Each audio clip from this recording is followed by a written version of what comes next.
Africa. Kalle udu sihai. Samaya do ipatla sabo pino. Welcome to all our listeners. Welcome to the scrap metal export ban, NPA promises, and the new dawn in the West episode of Ubuntunomics podcast. This month, we look at the Minister of Transport calling for the scrap metals export ban, the NPA's promises to sharpen its focus on corruption in the next semester, and Cabinet's approval of the LPG Rollout Strategy. And in the Africa Regional Update, we look at the start of Ebola vaccinations in the DRC, Madagascar joining the SADC Fisheries Crimes Prevention Body, and ECOWAS collaborating with NATO on climate change and regional security. With me this month is Sbu Nyati from Isakombe Assets. Hello, Sbu. How are you doing this month? Hi, Sia. I'm very well, thank you. It's been a good month. Let me say, lots of activities. So it's been quite good, yeah. Thank you. Definitely. And again, a reminder for those who may have forgotten, it's Africa Month, which is always a good month from my point of view, especially given the highlight we put on regional integration and the progress that we're making as a continent. So I think this episode has got that little bit of background and that emotional flair that's happening to us this month. Without further ado, let's get started with the SA update this month. So the SA update in brief, there's a lot happening. President Cyril Ramaphosa officiated the Koro Brick-Wastina facility in Driefontein, and he also officiated the Anglo-Americans' new Gen Zero emission haulage solution on the 6th of May. And the 2022 Investing in Africa Mining in Daba was attended by presidents from Botswana, South Africa, and Zambia, and Prime Minister of the DRC in Cape Town from the 9th until the 12th of May. And the Human Settlements Ministers established the War Room to reduce housing backlog on the 10th of May. And Cabinet approved the National Strategic Framework on Disability Rights Awareness Raising Campaigns for Persons with Disabilities on the 11th of May. And we also had some data releases, with mining production decreasing by 9.3% year on year and increasing by 1.7% on a month-to-month basis in March, and manufacturing production decreasing by 0.8% year on year and increasing by 0.6% month to month in the month of March. And lastly, the district development model presidential imbizo is being held in Mpumalanga on the 20th of May this month. Sbu, you had a comment to make about some of these brief updates. Yeah, what was interesting is that President Ramaphosa's investments are coming through, and that Anglo-American new gen haulage solution is quite interesting. It's that whole hydrogen thing that we usually talk about. Yeah. And also what was interesting is that the Human Settlements Department wants to reduce housing backlog in South Africa, because you know we've had the Durban floods, and we saw how all those informal settlements, how badly impacted they were. So people need to be moved into proper shelter. And what is also interesting, it's a bit of a negative one, but it's that mining production decreased by 9.3%, which has to do with the current strike in the mining sector, in the mining industry, and that manufacturing decrease also is a bit of a concern, because we're looking. South Africa and Africa are looking to industrialize and push manufacturing as one of those industries or sectors that will drive growth. Yeah, definitely, especially in the period we're in now, in the continuing recovery, albeit in a context of a lot more uncertainty given the conflict between Russia and Ukraine and other things. But yeah, there's a lot going on, and I'd be interested to see what comes out of this Human Settlements War Room. I worry, though, given the approach we're taking, particularly on the National Disaster Response in the KZN, that we're not actually making adequate plans for a sustainable long-term approach to the housing deficit in South Africa.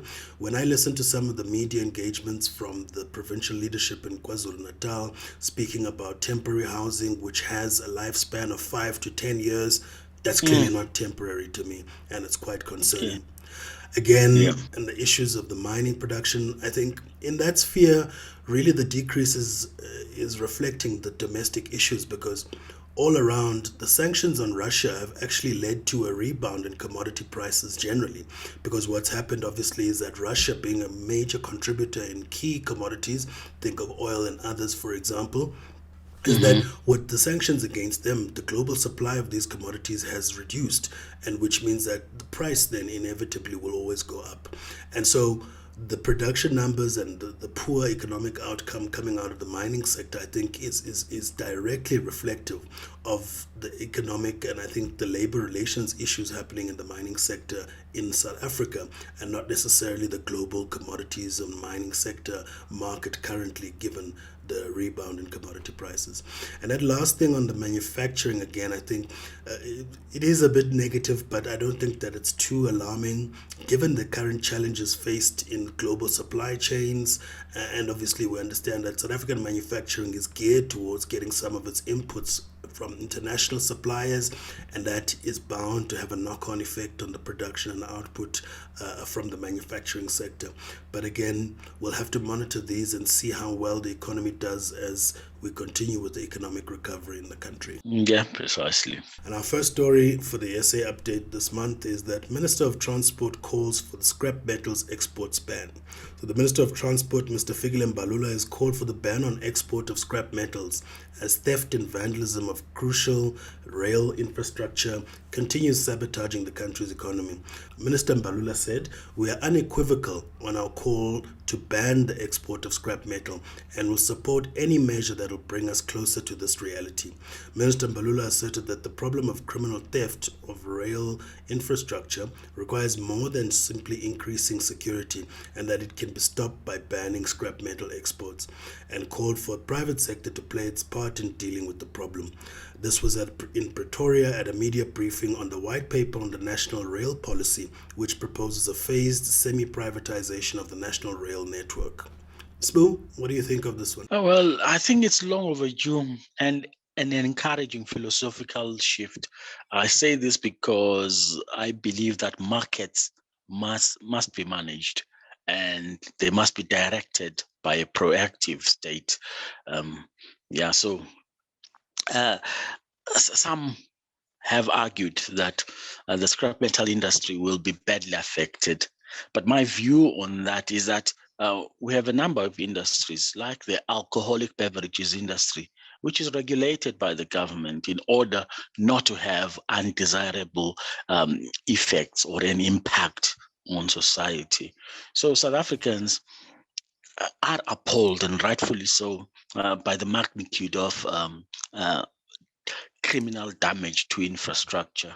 For instance, the three big state-owned entities for rail, for telecoms and power estimate that they lose about 7 billion rand per year, while the knock-on effect on the economy overall is said to be around 187 billion rand annually.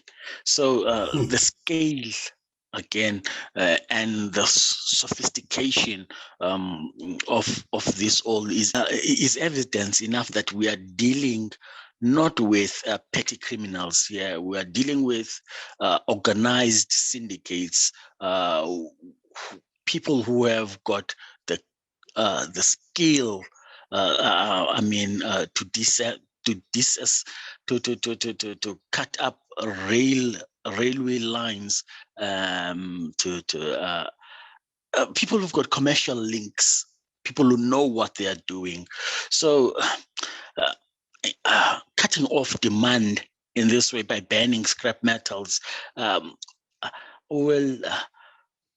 I would say it will have to go hand in hand with things like border controls, especially the border leading towards Mozambique towards the port of Maputo. Some proposals range from things like banning of these exports, controlled sales in the domestic market, to a new licensing regime for merchants in scrap metal. So I like the fact that there's already commissioned research dealing with these measures.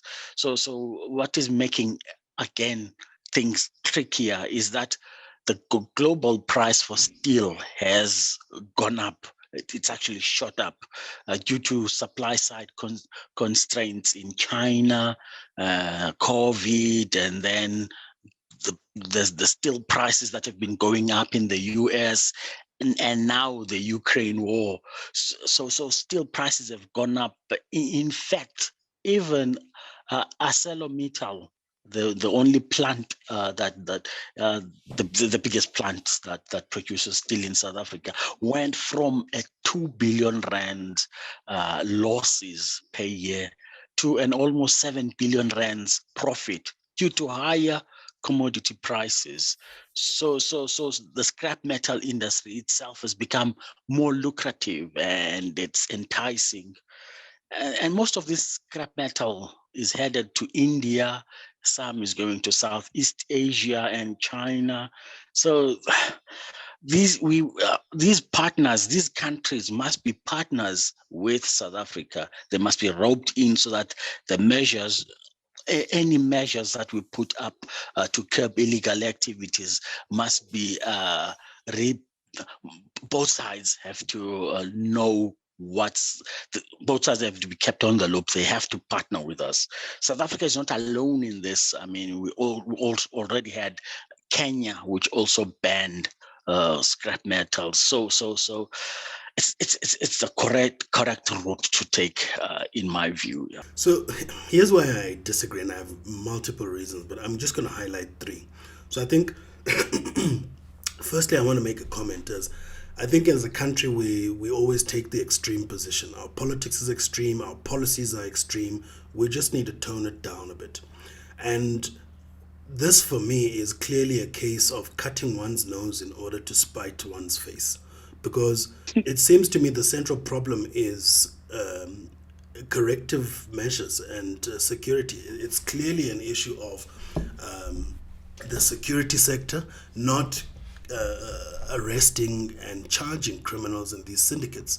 And I don't think that, having responding to a problem of impunity in terms of criminals going rampant through an export ban is really going to help the country. So the first reason I'm against this, one, why would we ban the export of scrap metals, and what is going to happen as a result of that? So the first reason I disagree with this measure is that it's going to lead to a glut of scrap steel and steel in the country. And as a country that is already dealing with repetitive and recurring load shedding and severe electricity supply challenges, there's really nothing we can do with the scrap metals, because in the production, in the manufacturing value chain, and my master's was obviously on this, and I looked specifically at the issue of the automotive sector, and I spoke to owners and operators of things like foundries, which, in the steel value chain is one of the primary users of energy. And so the key process in the manufacturing value chain that you need to take scrap metals through is smelting, in order for you to then reproduce some of the base metals or extract impurities, etc. But the point is, we just simply don't have the electricity supply in order to actually take advantage of the glut in scrap metals that would result from an export ban. And the story of local beneficiation, although appealing, is definitely not what's going to happen in the sector. The second reason I'm against this is that there's so many other measures before we get to the extreme of an export ban. while I was at National Treasury in the microeconomics desk in the economic policy division, I was actually in charge of looking and monitoring the manufacturing sector in the country. And one of the policy recommendations I was working on before I left was a proposal for an export taxes.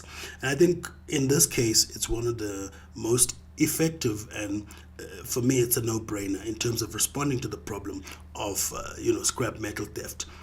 You're not going to stop the problem of people selling scrap metals, because for a lot of the people, it is the primary form of income. In fact, I'd say in South Africa, our national approach to things like recycling would be dysfunctional without the people who are crucial in the value chains, who are pushing trolleys through the neighborhoods, going through everyone's dirt, picking out the plastics and the stuff that they can resell in order to recycle and make some income. And for me, this falls into one of those activities. You're not going to stop this activity, unless you do focus on the criminal activity and shut that down. You're not going to stop people trying to sell scrap metals in order to earn an income.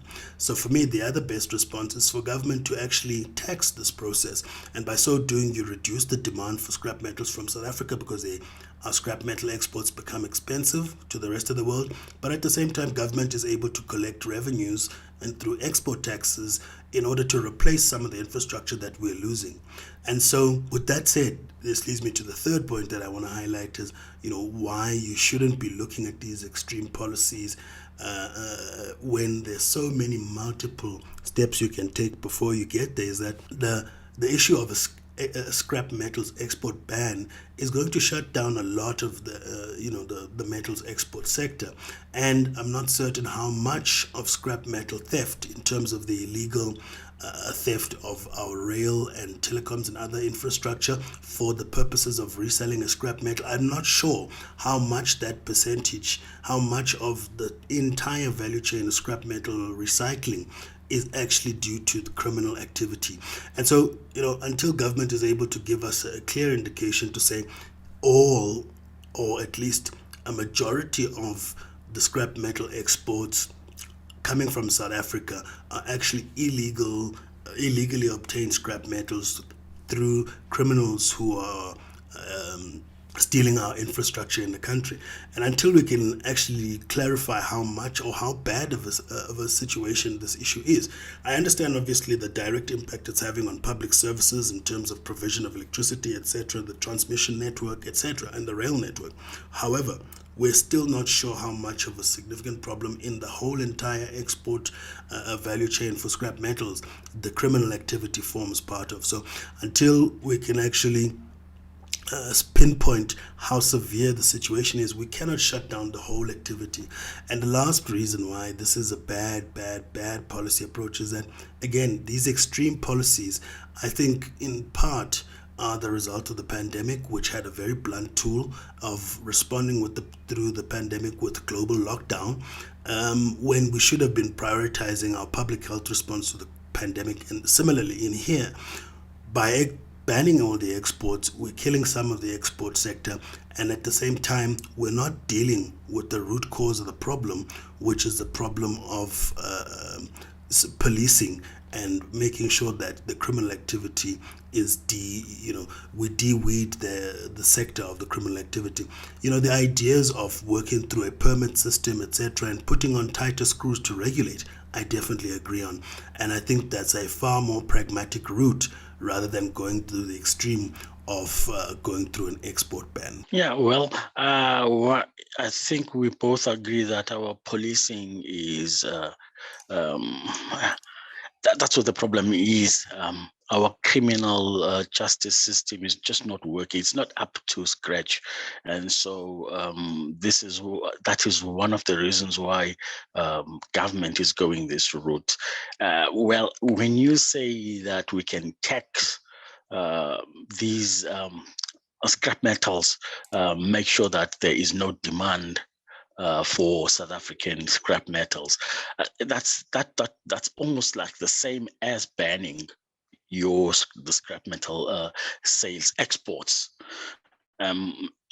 And in any case, the Department of Trade and Industry has said that there could be controlled sales in the domestic market. So that could be one of the solutions.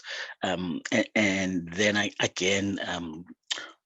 think if since the price steel prices have shot up, we could sort of like use this scrap metal as sort of like a buffer stock, sort of like to bring down the cost. I mean, the price of steel within the economy within South Africa.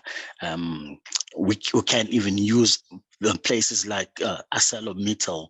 They've got the foundries, they can still recycle all of this steel, and so that it can be used. I mean, South Africa wants to go on, wants to embark on this massive infrastructure build program. So we will need steel, and we will need cheap steel to build the bridges, for rebars and all of that. So we'll need lots of steel. So I think this can work, but maybe it shouldn't be a blunt tool like you are saying. Maybe say controlled sales, maybe tax, much higher taxes, sort of like 100% taxes. But we need to.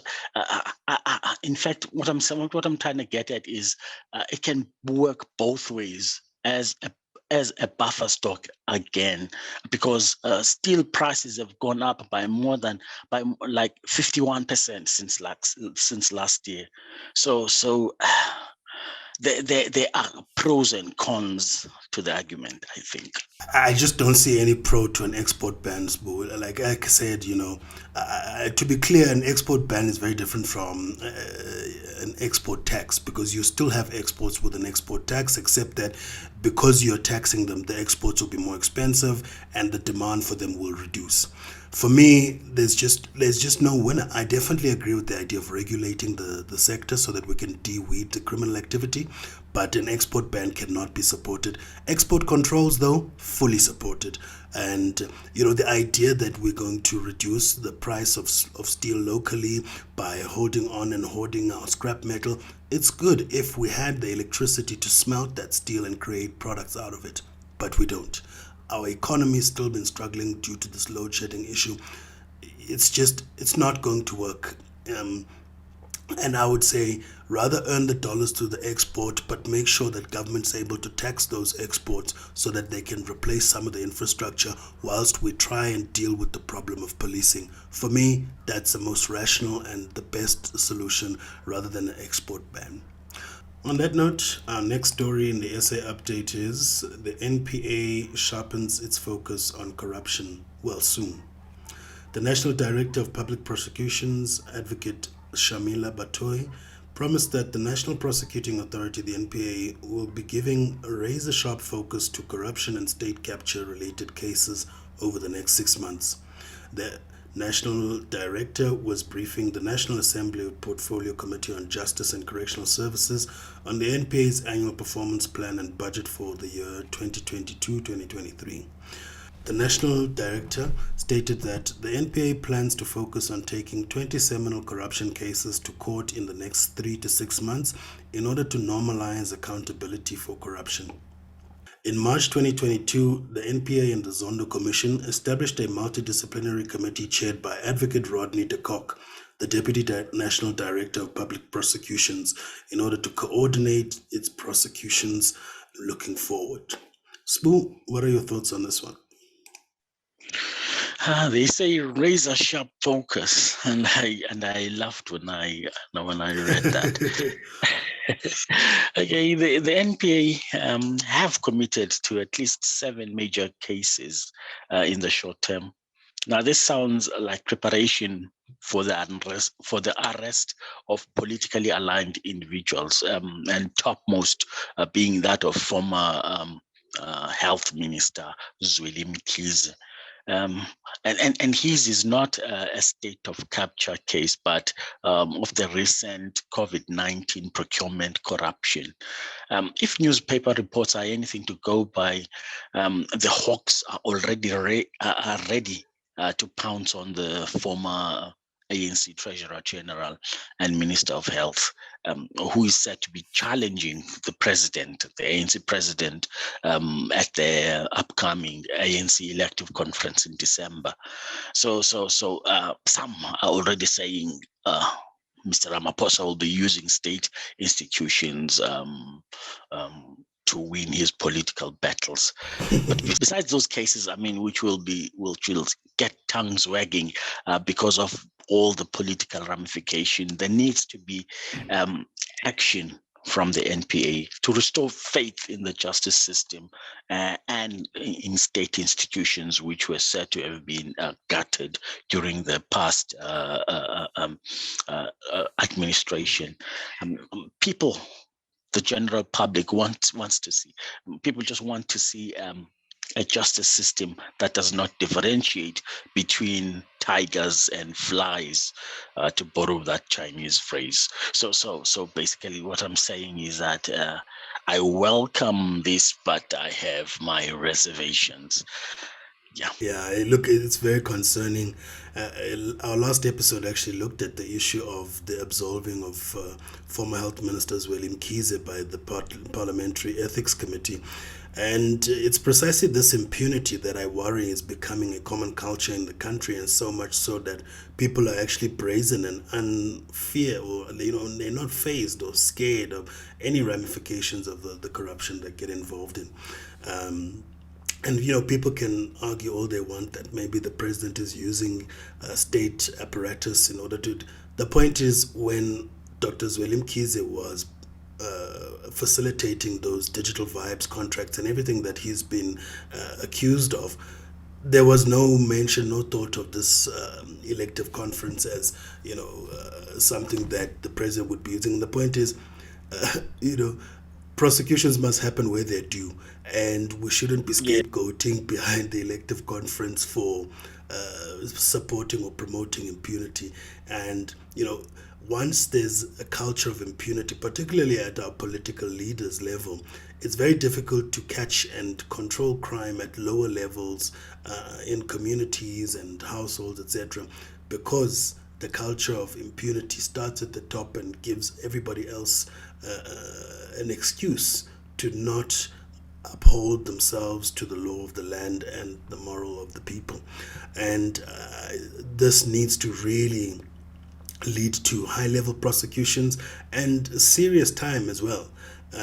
We need to do away with this sort of prosecutions and slaps over the wrist in order to calm public pressures and actually give people the time that they do based on the actions that they take. On that note, that takes us to the last story in the SA update.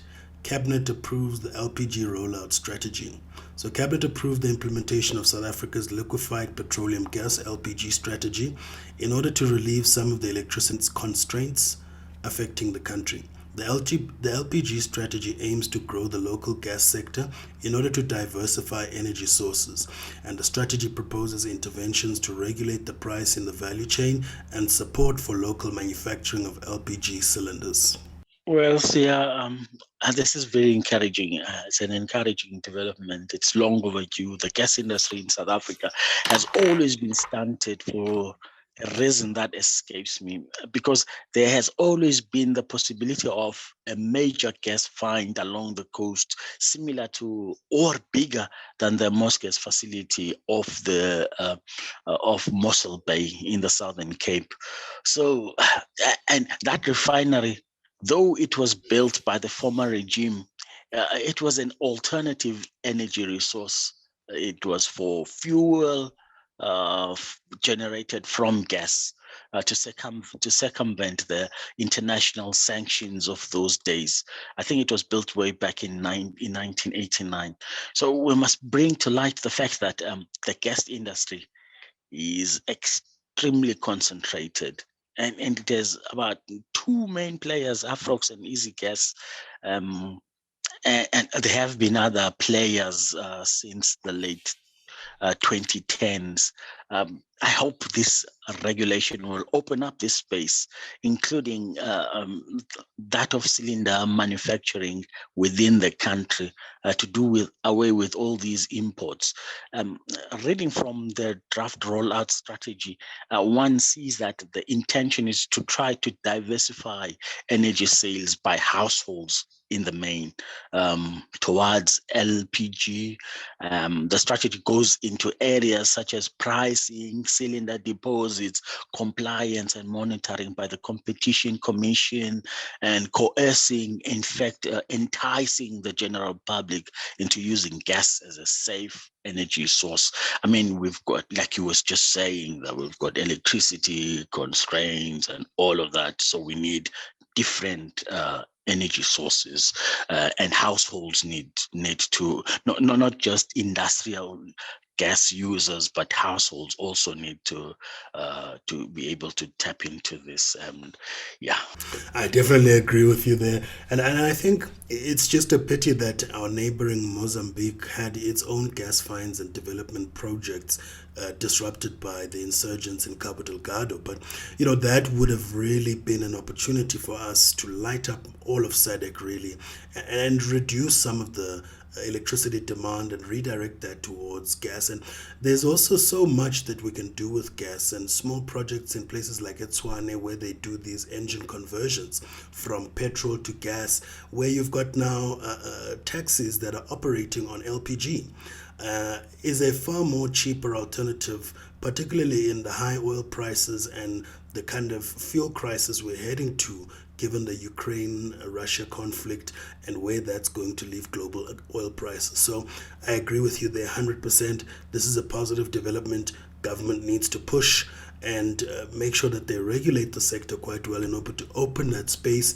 And I think what should really follow with this rollout strategy is the role of Competition Commission keeping an eye and then taking a proactive approach to managing competition in this space, because being such a crucial thing as a household energy and also for consumers, it's going to be highly contested. And given that it's dealing with already surplus demand, which is not being able to met through electricity, there's going to be a lot of returns and profits coming from this sector. And so we will definitely need a strong competition regulator and also government in terms of its energy regulation to step in and make sure that consumers aren't paying a price that will end up hurting households and people's livelihoods. Yes, and the manufacturing of those gas cylinders will be another boon for the economy. Yeah, and if we can convert our foundries and smelters to run on gas in order to melt that scrap metal, there's an opportunity for you right there. Yes, yeah. On that note, that brings an end to the SA update for this month. And a reminder to our listeners, on whatever platform you're listening through, please hit the subscribe button so you can keep up to date with all future episodes. And if you're enjoying this episode, hit the like button and share it amongst your family and friends. On that note, that takes us to the Africa Regional Update for this month. And also quite a lot happening in the Africa Regional Update in brief. The East African Community's second Heads of State conclave on the DRC decided to deploy a regional force to contain and fight rebel forces in the DRC on the 21st of April. The UN Secretary General Antonio Guterres calls for more resources to fight terrorism in West Africa and the Sahel after his visits to Niger, Nigeria, and Senegal from the 1st to the 4th of May. Al-Shabaab militants attacked an African Union transition mission in Somalia's base in the middle of the Shabelle region following the successful legislative elections in Somalia on the 3rd of May. And 169 aid trucks have been delivered, bringing the total of food supplies delivered to the Tigray region to 4,300 metric tons since the beginning of the humanitarian truce in April. SADC ministers responsible for agriculture, food security, fisheries, and aquaculture met in Lilongwe, Malawi, to review the food security in the region on the 10th of May. And ECOWAS and USAID held a collaborative planning exercise on Nigeria on the 11th of May. What is interesting is that there's about 3 items here which talk about food security. There's food delivered to Tigray, and food security in Malawi, SADC, and all that. I would really love for Africa to get to a stage where we no longer talk about food. I mean, we're such a naturally endowed continent. We should not be facing starvation and food insecurity. So true. But again, as a continent that's been hit by climate change impact, which has affected our agricultural output, we need to find more innovative ways in order to adapt to climate change, in order to ensure that we have food security. And again, I think this highlights the rising concerns as the impact of the Russian sanctions, or the sanctions against Russia, start rippling throughout each economy. And it presents a double-edged sword for African countries. On the one hand, commodity prices are rebounding and they're looking good, and we're going to earn more from our exports. At the same time, key imports are going to be more expensive, particularly food, given the fact that Russia and Ukraine are accountable for some 40 to 50% of global wheat supply. And wheat being a key grain that we eat globally, this is undoubtedly going to have an impact on food prices on the continent. So it's only time, and we're being hit by a double-barrel problem there, with the Russian sanctions hitting us on the fuel side, at the same time also hitting us on the food commodity side. And we all know the impact of fuel price increases eventually works its way to the food shelf. And given that this is now happening on two accounts, on the fuel as well as the food commodities, we're going to have a significant rise in food inflation in the continent as the conflict between Russia and Ukraine continues to play itself out. Yep. On that note, it brings us to the first story in the Africa Regional Update. Ebola vaccinations begin in the DRC. An Ebola vaccination campaign is begun in Mbandaka, the capital city of the Equateur province in the northwest of the DRC. The campaign aims to stop the spread of a deadly new outbreak in the DRC, where the disease is endemic.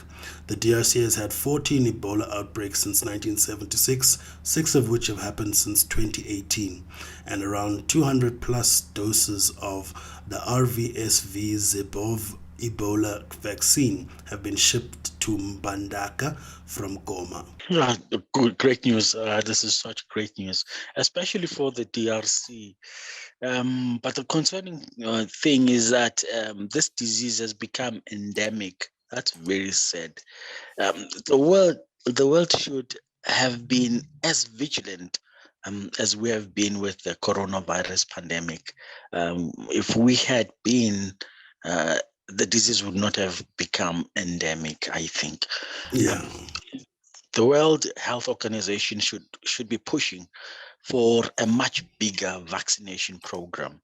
I am happy, but 200, just above 200 doses it's welcome, but it's not enough, because I presume, I assume there won't be any hesitancy, any vaccine hesitancy from that population. So Yeah.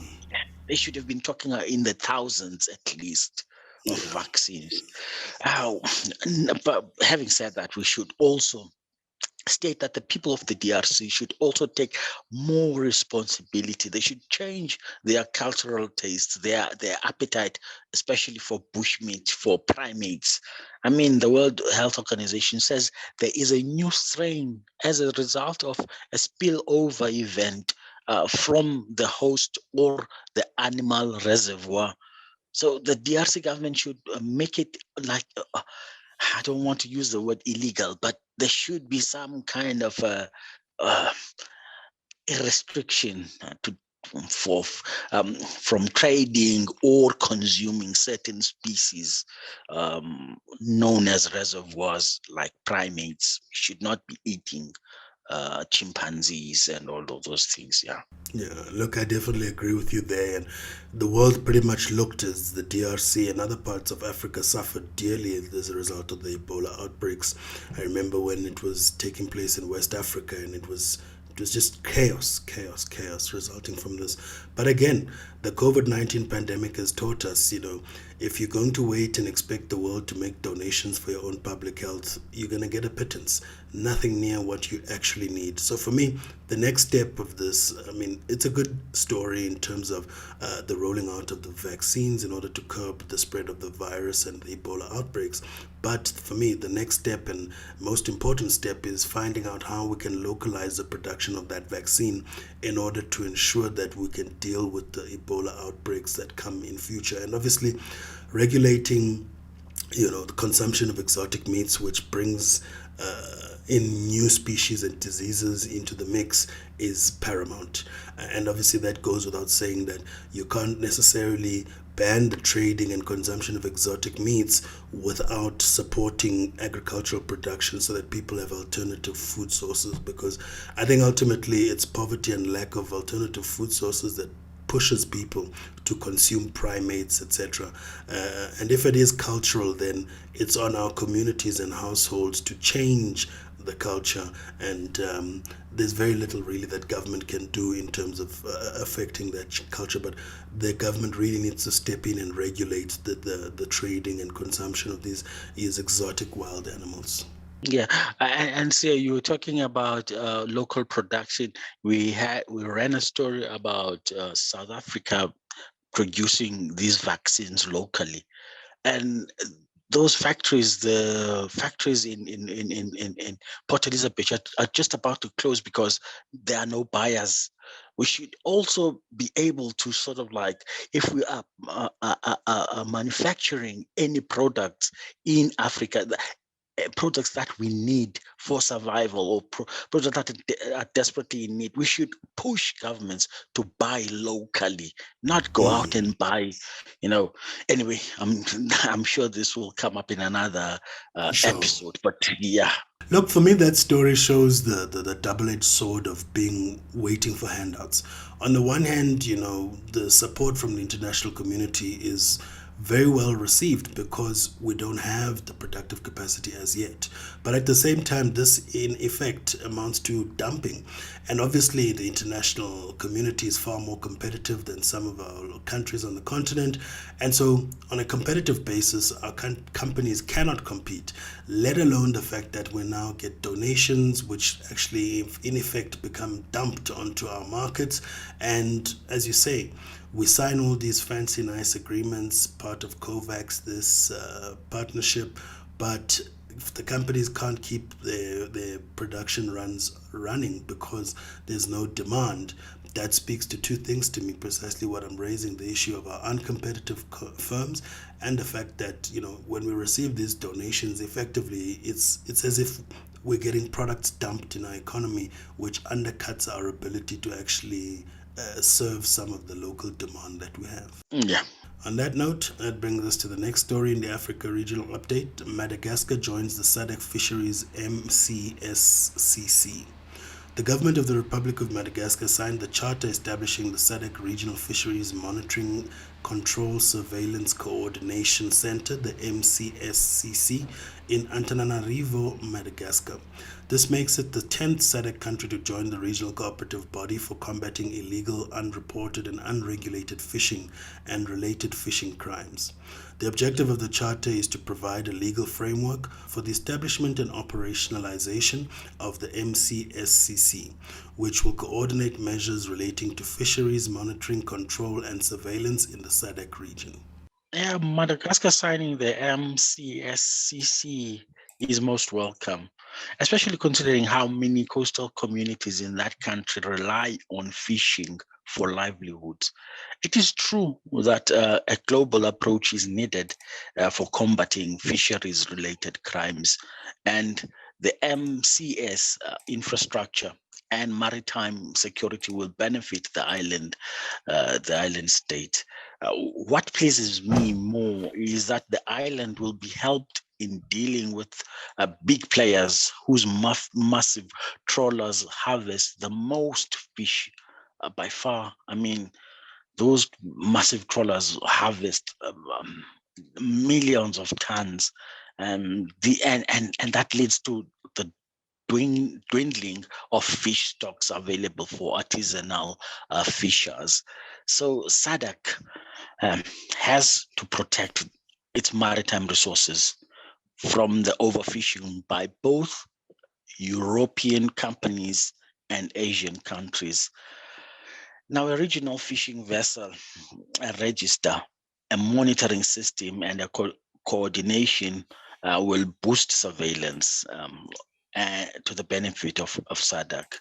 And this will lead to empowering local communities through building of sustainable ecosystems. I mean, we have to have sustainable ecosystems, especially for natural resources.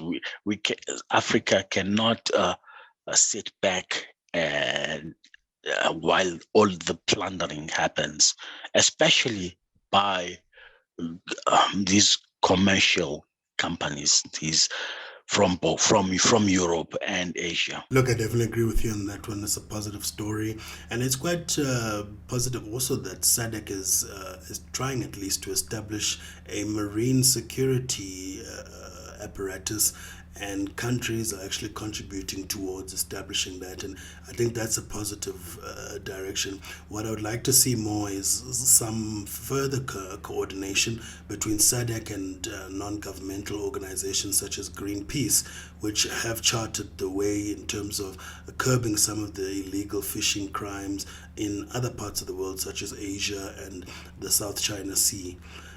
So this is definitely one of those positive developments, particularly given that fisheries, especially in island states, are one of those crucial sources of income and survival for households and household livelihoods. So yeah, it's one of those positive stories that definitely needs more attention and support. Yeah, and I so wish that SADC would also look into the plundering of Madagascar's forests, all those hardwoods there. Anyway, story for another day. On that note, it brings us to the last story in the Africa Regional Update, and ECOWARN to collaborate with NATO on climate change and security. So the Directorate of Early Warning of the ECOWAS Commission held a working session with the North Atlantic Treaty Organization NATO's Strategic Direction South Hub at the ECOWAS headquarters in Abuja, Nigeria. So the session aimed to explore potential collaboration and mutual interest, focusing on climate change, fighting against terrorism and piracy in the Gulf of Guinea, as well as capacity building. And the director of ECOWARN welcomed the NATO delegation and emphasized that the collaboration is important as ECOWARN prepares to facilitate and implement its strategic plan for 2022 to 2026. I have my reservations about this development. If this was just about initiatives of the ECOWAS Commission to curb maritime insecurity, then by all means, yes. Now, in this case, the collaboration is presented as focusing on climate change. Now, the question is, with NATO and climate change, I mean, alarm bells start ringing. Some kind of like some greenwashing happening here. So it's very interesting here because we can't pretend to be naive that the presence of Russia in places like Mali and elsewhere south of the Sahel, that doesn't have any bearing on this collaboration, this new collaboration.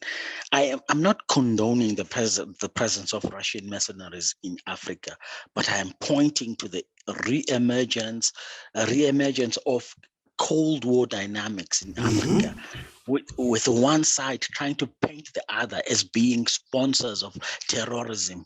Now NATO is trying to say there's terrorism, blah, blah, blah, blah. Where were they all along? Yeah, in the last decade of Nigerians being harassed by Boko Haram, and now, the ISIL expansion to that insurgents. So exactly. And we also know that the West has also been alleged to sponsor some of these rebel groupings, especially in that region. So, yeah, Very interesting. Look, I definitely think I agree with your sentiment on this one, and I must admit, when we published that episode looking at the beginning of the Russia-Ukraine conflict, and we called it the Cold War episode, this is precisely what we thought was going to happen, and we're seeing it. The West is obviously trying to put out fires on multiple fronts. Ironically, there's so much that they've overlooked that is pretty much a repetition of their own history in what's happening now between Russia and Ukraine.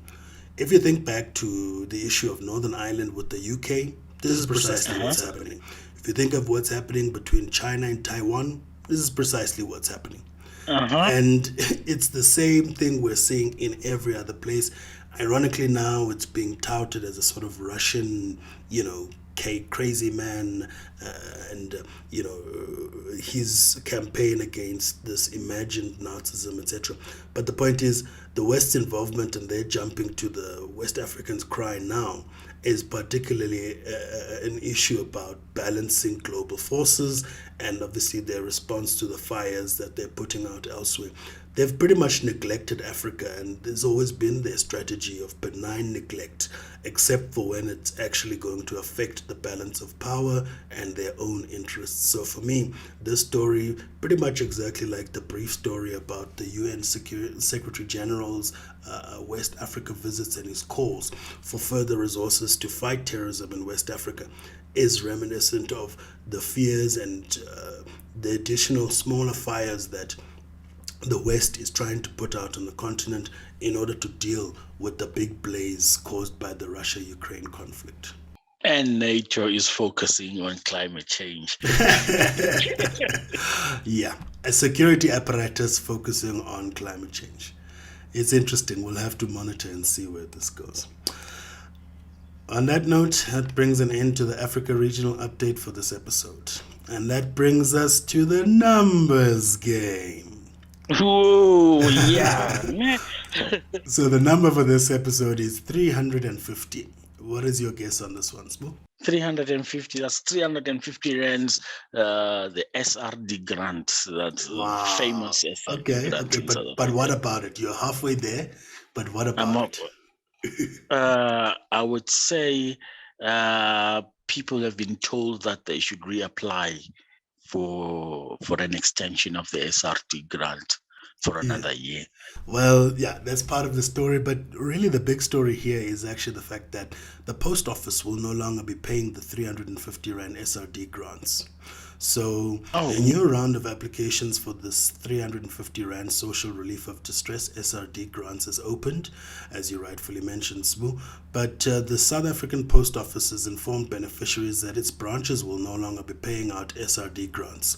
Beneficiaries will now have to receive their grants from any Pick n Pay, Boxer, ShopRite, Checkers, or Usave merchant, and beneficiaries are also now required to have their own cell phone in order to retrieve their SRD grants at these retailers. And SASSA beneficiaries for old age, disability, or child grants can still collect their grants from the post office branches. So yeah, post office is not paying out these SRD grants anymore. But is the post office a commercial enterprise? I mean, what's the difference between a post office and all these other outlets that will be offering the service? Doesn't the post office get paid for doing this service? Well, I don't think it does. Well, the vested interest in these retailers is that obviously they know the people who are receiving the grants, the beneficiaries, are more likely to not even leave the store without spending all that 350 there. So they have a vested interest in distributing them.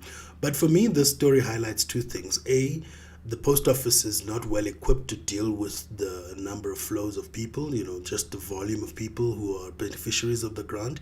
But secondly, it brings to question what we've always been hearing from particularly the left and the radical left, saying that the state should establish a state bank and that the South African Post Office is well primed to be that partner in establishing a state bank, given that it has a lot of branches throughout the country that can be used as a financial hub. So clearly, for me, it's quite clear that the South African Postal Office does not have the capacity to establish itself as a state bank, or if it can't even deal with distributing the SRD grants.